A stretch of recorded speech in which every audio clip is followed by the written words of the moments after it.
Before we start, it's Angie's last day, and it's my last chance to thank her for her blessing to us. And she's off to Knoxville to continue her career there. And we're so thankful for her voice and for her heart.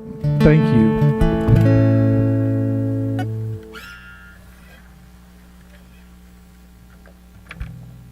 I'm glad everyone is here. I'm glad you guys are out at all the other locations. I'm so pumped to be a part of this. You've decided to actually come and get fed this morning, and hopefully we'll laugh as well. We're gonna have a great time. It's gonna be fun and stuff. This is a saying I love to say is, if you buy a man a fish, he'll eat for a day.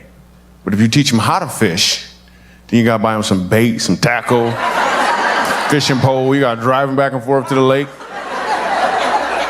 Get him a license. Sometimes you just get that dude a fish sandwich. It's okay. But if you show him his reason for fishing, he'll probably figure it out himself. See what just happened? It got deep and laughing. That's a snapshot of what could go on today. So let me tell you about me. I got 5 kids. And I travel a lot, so I can see them all. So I'm just playing. I don't see them. I do have 5 kids, and when you have a big family, you have to figure out ways to save money. Pastor Craig knows this. So what we did, we wanted our family pictures taken, and that stuff was really, really expensive. So what we did to save money is we all got in the front seat of the car, looked both ways, and ran a red light. That's what we did. 2 weeks later, the picture came in the mail, but my son blinked, so we had to do it again. That stuff was crazy.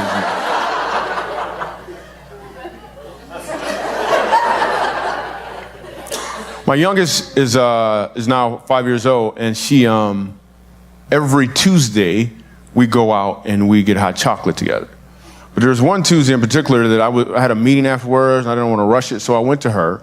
This was when she was 3 years old. I said, "Listen, can we go today," which was Monday, instead of Tuesday, because I don't want to rush our time together and all. And she said, "So do you want to get hot chocolate today?" She said, "Yes, get hot chocolate."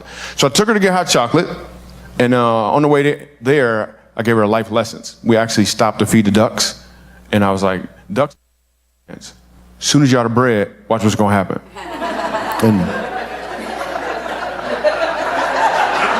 anyway, so we get the hot chocolate. Next day rolls around, she wakes up. She's like, "Dad, what's today?" I was like, "It's Tuesday." She's like, "We get hot chocolate?" I was like, "No, remember we said we already got hot chocolate." And she looked at me for real, and she said, "I changed my mind." So we got hot chocolate again. My daughter, she had a hamster at one point. I say had a hamster because we were in the backyard playing, and a hawk or something. She's like, "Dad, where did Mr. Jacobs go?" I was like, he went hang gliding. We're gonna pick him up later at the pet store.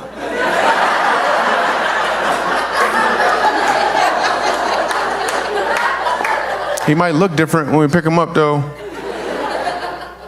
My kids just want an animal, any animal, because we don't have a dog. I had a dog when I was a kid, but we didn't like. Some people love a dog, and then we just had a dog. Like, we don't even know where he came from. It was just a dog, man. So they want a dog. This was our whole relationship with our dog when I was a kid. This was our whole relationship. We had a dog, took him to the vet, got the bill, left him there. We never saw that dog again, man. I don't care about no dog, man. Cats, though, they're awesome.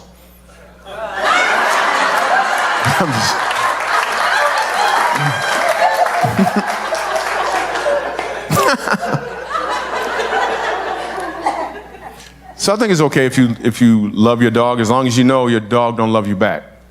It's just a dog, people. I know, so she got hurt. She's like, "Oh, my dog loves me." I had a lady stand in an autograph line for like 45 minutes because she wanted to prove to me her dog loved her. She started reaching in her purse. I was like, "You got a love note? What are you gonna show me?"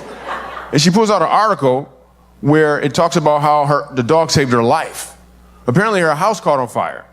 And The dog, she said, would not leave her side. It kept barking and barking and barking until finally she woke up and they got out the house safely. I was like, man, that is amazing. I'm just saying, I think the story would have been a little different if the dog knew how to turn a doorknob.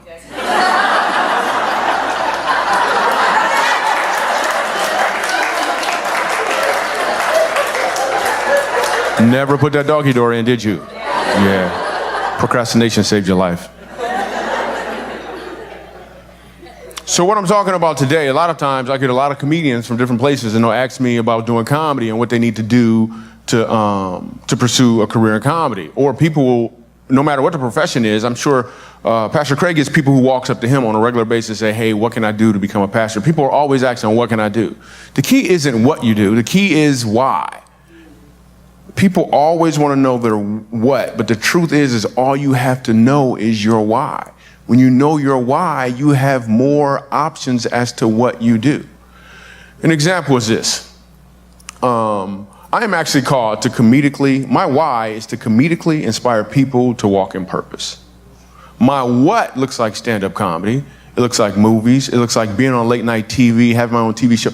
I have a lot of options for what, but my why never changes. And when you understand clearly, when you understand your why, your what has more impact.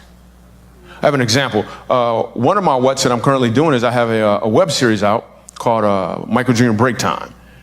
It's on YouTube. We throw them out on Wednesdays. And basically what Break Time is, it's one of my live stand-up comedy performances. Whenever I'm doing a concert anywhere in the country, in the middle of my show, I will stop doing what I'm doing and just talk to audience members. And comedy just kind of happens. Well, we're in Winston-Salem. I'm about to show you a clip. We're in Winston-Salem, and this guy, I talked to him, and he said he's a teacher. And it's break time. We're sitting down. He said he was a teacher, and he teaches music. And I was like, well, can you sing? And check out what happens. So you're a musical director. Cool. Yes, sir. All right, so let me get a couple bars of like Amazing Grace. Can you do the first part of that? Go ahead. Amazing grace, how sweet the sound that saved a wretch like me. Wow. That bro could sing. You know what I'm saying? All right. Now, what you give me the version is if your uncle just got out of jail, you got shot in the back when you was a kid. I'm just saying, let me see the hood version real quick, if you know which version I'm talking about. Just see if that exists. Let me see what you got. Amazing grace, how sweet the sound that saved a wretch like me.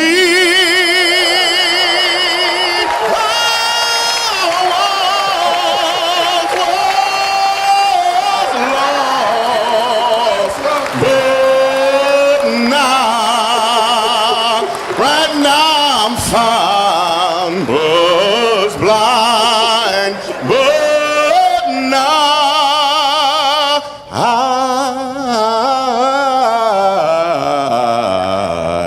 I see.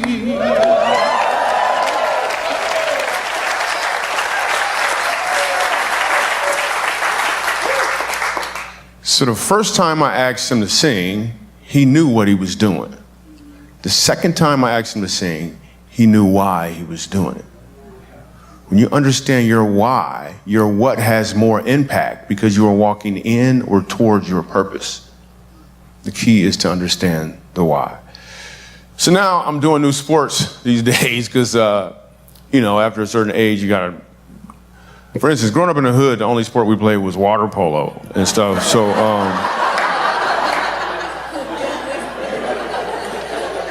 so now I'm doing new sports. Some friends took me ball hunting. You ever go ball hunting? Some people call it golf or whatever. First of all, it took all day, And then my friends lied to get me to go. They was like, yo, the greens are awesome. I was like, cool. I showed up with some cornbread. I was like, all right, man. Some of y'all don't get that joke. You need to turn to the black person in your section. It's like, hey, what does he do with the cornbread? I don't understand. So I'm doing new sports now. I actually went to a baseball game recently. I had some friends who played Major League Baseball, and I had never been to a baseball game before, ever. I just hadn't been. And first of all, there's some things I didn't understand. Like when I get there, I notice everyone in the stands, it seems like they might be a little tipsy. I'm not sure though. I'm not positive, but it seems like it. We get to the 7th inning and everyone starts singing a song. What's the song?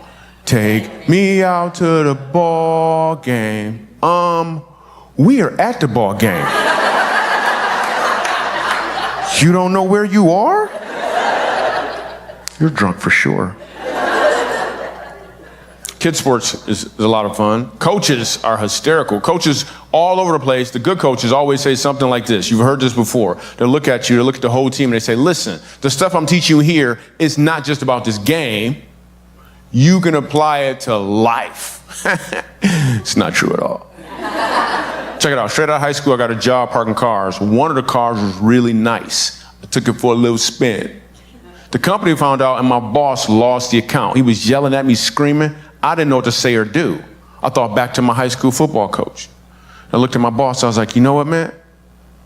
You win some, you lose some, man.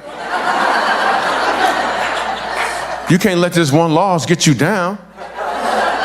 The important thing is I went out there and I had fun.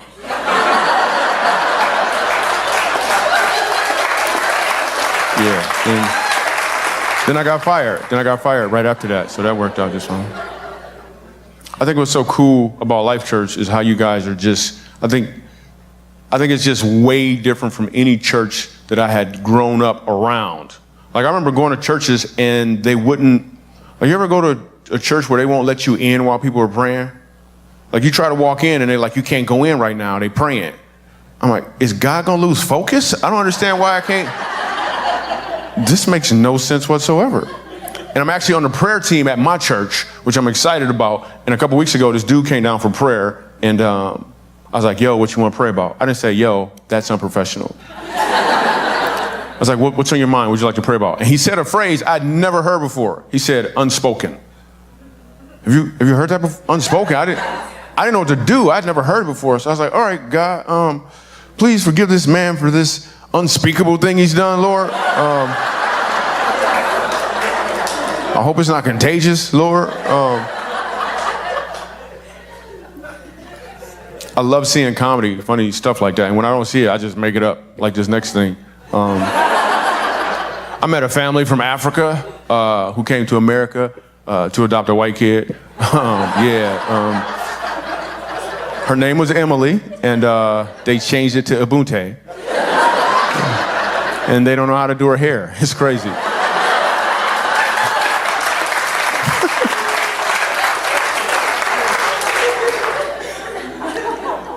Some people are extremely politically correct. I'm not that good at it, but I notice it when it happens. I'm at a coffee shop, and there's a white guy in front of me, and he orders a coffee, and the lady is like, how do you want it? And then he looked back at me and was like, African American. I was like, cool, let me get the Caucasian mocha. Cool with that, that'd be great. I'll get the Caucasian mocha.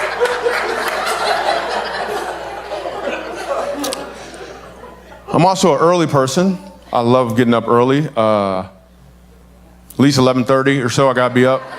Can't be sleeping around, missing the whole day, man. So I know some people get up earlier than that, and they always got those sayings too. It's the early bird that gets the worm. You know what? I don't even like worms.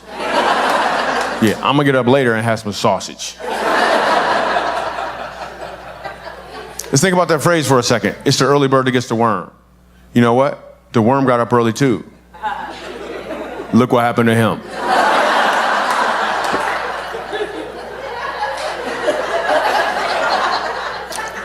Or you hear sayings like, I hear this a lot. Boy, I wish I could have been a fly on the wall. Every time someone says that, I look at them and I'm like, and then what?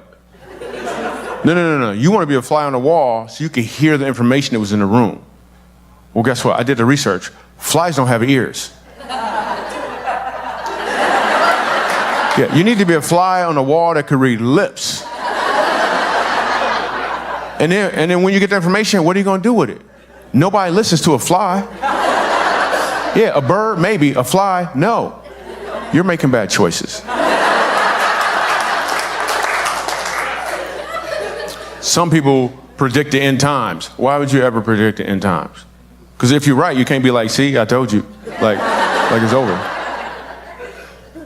I'm on social media. There's a book out that's really cool. Like one of my favorite messages that has ever come out of Life Church is the struggles message. That is like a really good, hold on one second. Okay, yeah, that's a really good message. Like it's one of my favorite. I'm on social media, but not too much because I got 5 kids. My kids come way before anything socially outside of the crib. But I am on social media, and I do notice that some people have a really hard time communicating when they're on social media too much. This guy walks up to me after an event, and he said, "Excuse me, Michael Jr., can you like me?" I'm like, I don't know, man. Do anybody else like you? He was like, well, not as many people as I want. I was like, it might be your approach. He was like, well, can you like me when you get home? I was like, if I don't like you now, why would I like you when I get home? Are you gonna follow me or something? He's like, I will if you like me. I was like, that's why I don't like you. That's why I don't like you. And I'm gonna do a public service announcement, just because I feel like I should every once in a while. This is mainly for all my white friends. And when I say white friends, I'm talking about you guys. And I do jokes about different nationalities. I want to be clear, I'm not racist. Some of my best friends are black. Just want to throw that out there. Just a public service announcement. There's something that my white friends do that I want to release you from having to do it anymore. Sometimes you do it because you don't know what else to do. It's weird that you don't know what to do. Or sometimes you do it and you don't even know you're doing it. So I want to let you know that it exists, and then I want to free you from ever having to do it again. Okay, here it is. This is for my white friends. The next time you meet a black person for the first time, you don't have to let that black person know that you know another black person. It's okay, really. You don't have to do it. You don't have to do it. You try to slip it in like we're not going to notice. We always notice. This is great weather we're having. Wow. My friend Shaquita would love this weather. Yes, she would love it.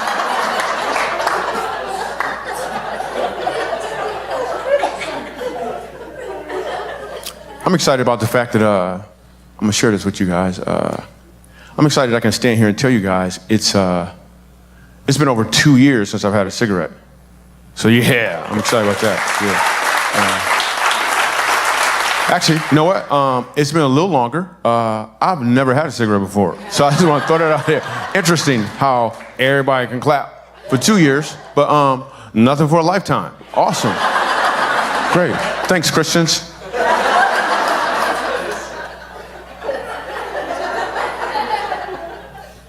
In my comedy, that's what I do. I always sit back and pay attention to people, mainly because when I was a kid, I had such a hard time reading. I would struggle with my reading. My friend bought me this book called Reading for Doomies. I'm like, what you want with that? What's that going to do?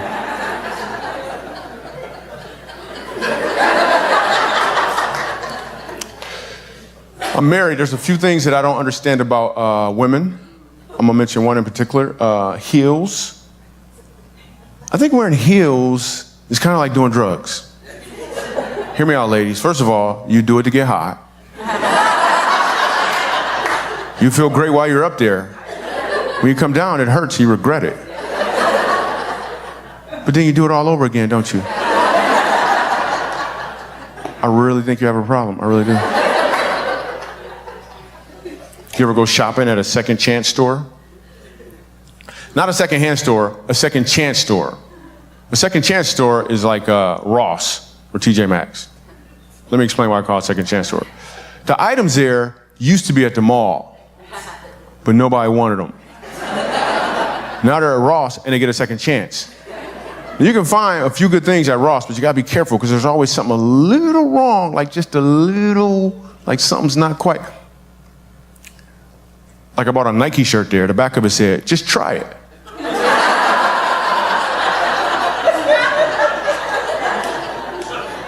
It was a size extra medium, actually.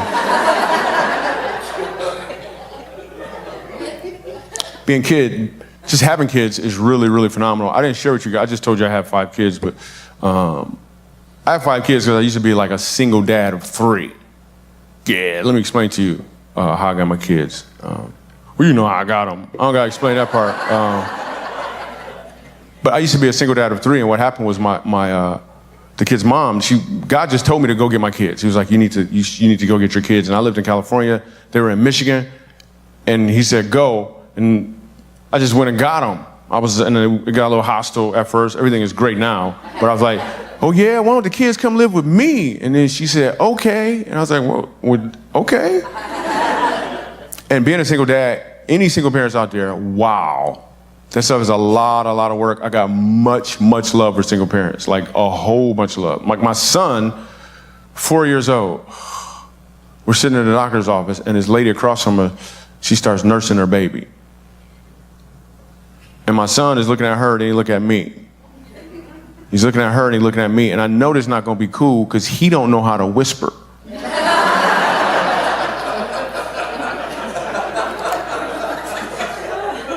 And he looks at me and he's like, he said, Dad, what is the lady doing to the baby? I'm like, why are you so loud right now, bro?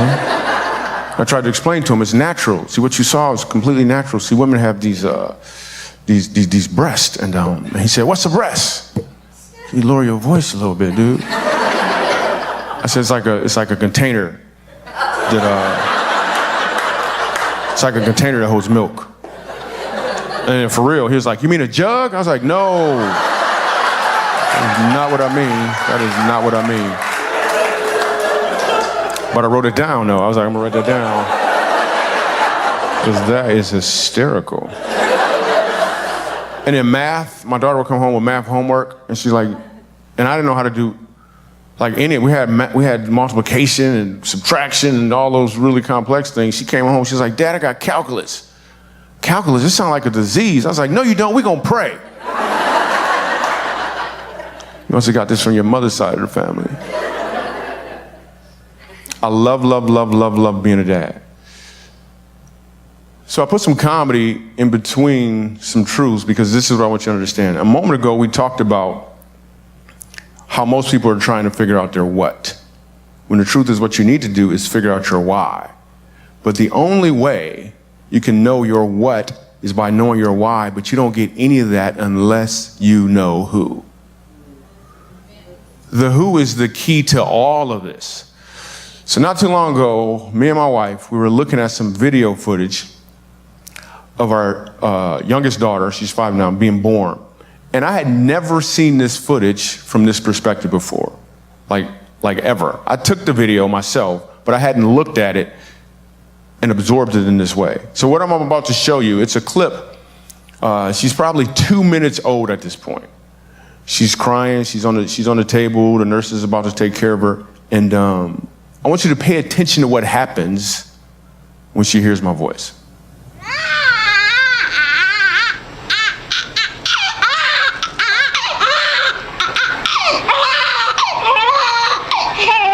It's okay, Portland, look, I'm right here. It's okay, it's okay. I'm right here, I'm right here. We're doing just fine. It's okay. It's okay, I'm right here. Right here, yeah, it's okay.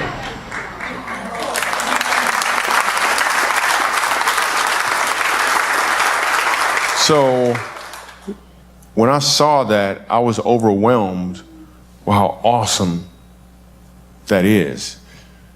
So it's a few minutes later. The nurses cleaned her up a little bit, and she stopped crying. But then, about 3 minutes or so into that, she starts crying more.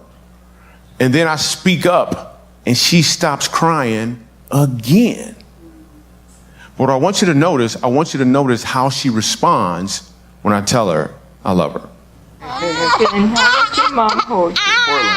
Portland, it's okay. okay. It's good. It's good. It's good. I'm right here. I'm right here. I am right here. I love you. I love you. I love you. Yeah, I'm right here. I'm right here. It's okay. It's okay.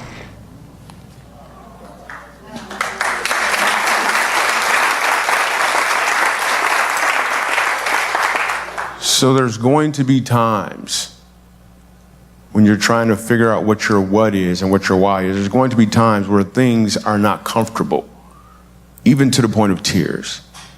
The key thing to do in those moments is to just be still and listen for the Father's voice, because he is talking to you.